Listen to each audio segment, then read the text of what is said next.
President Joe Biden will make a landmark trip to Israel in an ironclad show of support by the U.S. A wartime trip will pose security risks, and U.S. is seen as a less potential peace broker. However, Washington's angry Arab allies are pointing to U.S. failure to actively engage analysts. They say the war is tilting the global balance of power in favor of Russia and China. Here's a look at Israel-Hamas military balance and the key questions surrounding Biden's visit. Biden will hold talks with Prime Minister Benjamin Netanyahu and make clear Tel Aviv has the right to defend itself. The visit will also seek to avert a regional conflict with Hamas-backer Iran, which warned of possible preemptive action against Israel in the coming hours. Repeated fire in recent days along Israel's northern border with Lebanon has claimed lives on both sides and compounded fears of a regional spillover of the war. Biden's visit also comes amid frantic diplomatic efforts to ease the deepening humanitarian crisis in Gaza after waves of Israeli retaliatory airstrikes.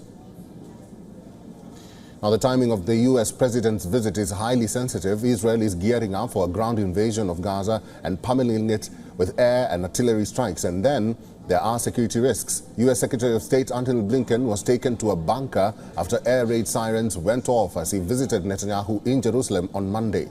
After Israel, Biden will travel to Jordan, where he will meet King Abdullah II, Palestinian leader Mahmoud Abbas, and Egyptian President Abdel Fattah el-Sisi. Biden's response is being closely watched at home ahead of next year's U.S. election, where Republicans accuse the Democrat president of being soft on Iran. After energetic diplomatic efforts in the past came to naught, analysts say Washington will also be wary of investing in any peace drive as the presidential polls approach.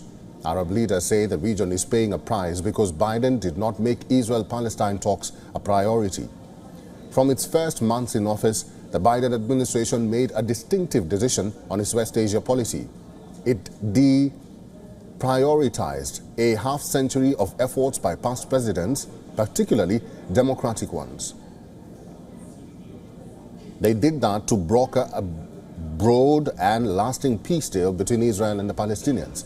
Administration officials early on sketched out what they called Biden's policy on quiet diplomacy. They advocated for more modest improvements in Palestinian freedoms and living conditions under Israeli Prime Minister Benjamin Netanyahu's hardline government. The Israeli Prime Minister's government has encouraged settlement in the West Bank and includes coalition partners that oppose the U.S.-backed two-state solution. The less ambitious approach fit with President Biden's determination to pivot his foreign policy focus from West Asia hotspots to China. But the long-term risks of sidelining the Israeli-Palestinian conflict exploded back into view with the Hamas attack on Israel and Tel Aviv's heavy bombardment of Gaza. For Biden, walking away with a deal on containing the regional crisis is crucial. The war is also proving a boon for America's main geopolitical rivals. China, Russia and Iran have long sought to undermine the U.S.-backed international system and are now taking advantage of America's destruction.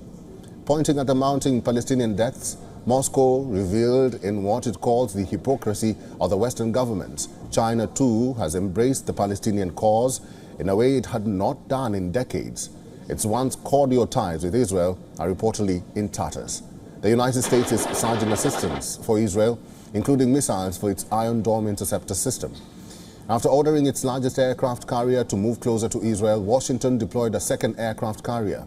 The U.S. is also deploying hostage experts to Israel. Command of the U.S. Central Command is in Tel Aviv. He says, and I quote, "I am here to ensure Israel has what it needs, and I am focused on other parties expanding the conflict." For Hamas, it is a hugely asymmetric struggle. There is a moment when Hamas will need to find a way out, including for the sake of its own population, who will pay the highest price. Israel has one of the best resourced militaries in the world, hugely supported by Washington. Hamas and other Palestinian groups in the Gaza Strip have a variety of homemade and smuggled rockets at their disposal to use against Israel. Hezbollah's expansive Iranian-supplied arsenal of rockets, drones and missiles poses a bigger threat. Hezbollah can rain fire on targets throughout Israel, including with more advanced and hard-hitting weaponry than what Hamas has been able to master. WION is now available in your country. Download the app now and get all the news on the move.